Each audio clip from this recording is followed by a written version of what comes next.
Dear friends, my dear masters and my dear gods. ఈ జీతవనం అనే idea ఎలా వచ్చింది అసలు? జీతవనం అనే ఐడియా యాక్చువల్లీ మాది కాదు సార్. అది మాకు ఆలోచన కూడా లేదు. ఆ ప్రదేశాన్ని పత్రిసారే ఎంచుకున్నారు సార్. అది నేను తిరుపతికి వెళ్ళడం, అన్నయ్య నేను ఇద్దరం వెళ్ళాము. అయితే తిరుపతిలో పత్రిసారు క్లాస్ చేస్తూ స్ట్రైట్గా నా దగ్గరకు వచ్చి రేపు మీ ఊరికి వస్తానని చెప్పడం. సో సారు 2012లో sir very heavy busy schedule.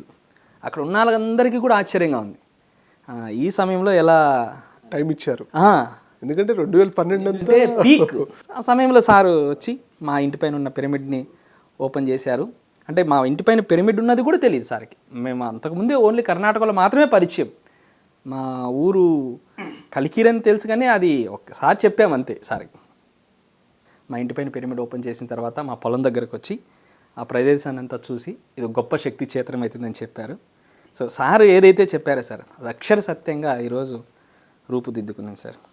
ఇప్పటికీ నాకు ఒక విషయం అంటూ ఉంటుంది. మనం వింటుంటాం రామాయణంలో రాముడి పాదస్పర్శతో రాయి అహల్యగా ఎలా మారిందో, నిజంగా పత్రిసార్ పాదస్పర్శతో మా ఉన్న ఆ ల్యాండ్ అంతా అలా యోగ భూమిగా మారిపోయింది సార్.